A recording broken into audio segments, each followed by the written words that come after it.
Welcome to the Strauss Center's second episode of our Space Policy informational video series. My name is Alyssa Goessler, and I'm a Brumley Fellow at the Strauss Center. Today, I'm going to talk to you about the past, present, and future of the International Space Station. For more than 20 years, humans hailing from several countries have lived and worked on the ISS. In total, 242 individuals hailing from 19 different countries have spent time on it. Studies conducted in its free fall environment have achieved major milestones in disease research, methods to combat muscle atrophy and bone loss, and drug development. The ISS also helps to monitor Earth from a unique perspective, assisting in responses to natural disasters and enabling researchers to study Earth's air, land masses, water, vegetation, and more.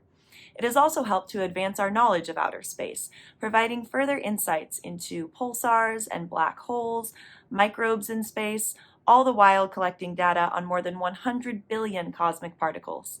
It has also taught us more about living in space, helping to advance our knowledge on growing food in space, 3D printing in a free-fall environment, understanding how our bodies change in response to the absence of resistance from Earth's surface, and it has also helped to stimulate the low Earth orbit economy.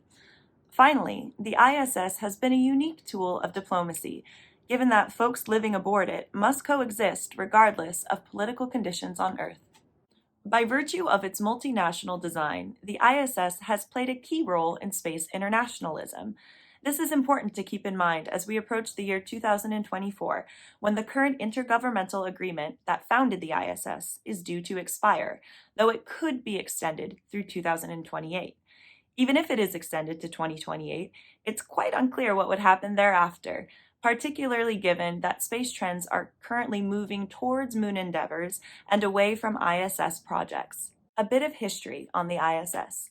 Plans to begin building the ISS were initially announced in 1984 in the middle of the Cold War, so the rhetoric surrounding its early initiatives was notably pro-American. In his 1984 State of the Union address, President Ronald Reagan directed NASA to begin building the ISS, labeling it a tribute to American teamwork and excellence, and further asserting that we are first, we are the best, and we are so because we are American.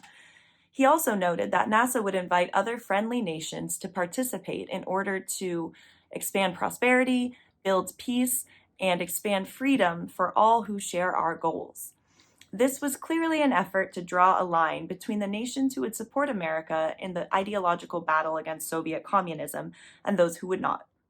Naturally, the USSR was not one of the original 11 member states that joined the US in signing the 1988 Intergovernmental Agreement that laid out the terms for the construction of the ISS as well as its utilization.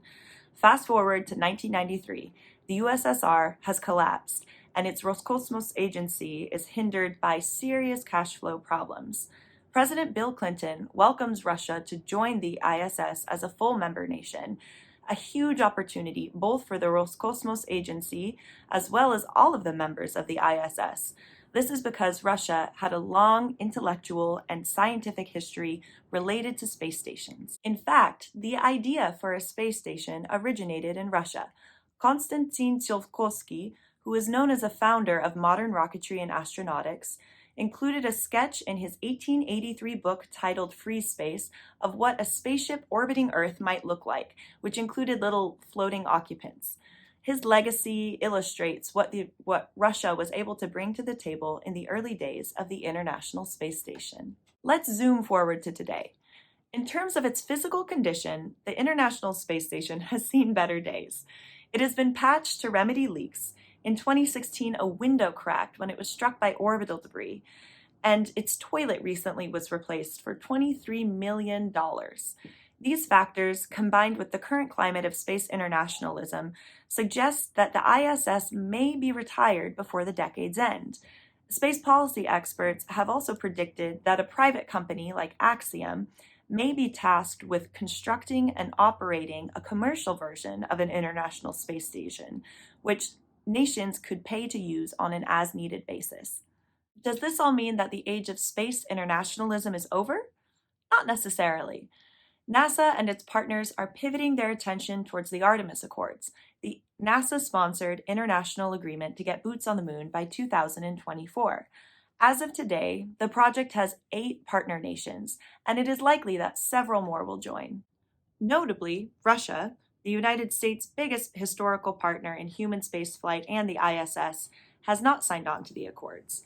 The head of Russia's space agency has called the Artemis Accords too US-centric, a comment that has been rebuffed by NASA, who says that the plan aligns with the same framework used for the ISS.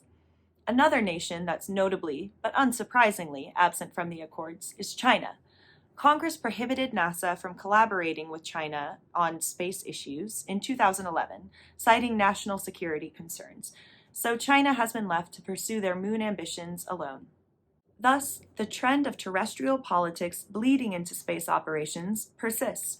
Time will tell if the Artemis Accords are able to achieve the same degree of space internationalism that we've witnessed over the past 20 years, or if we are truly approaching the end of an era.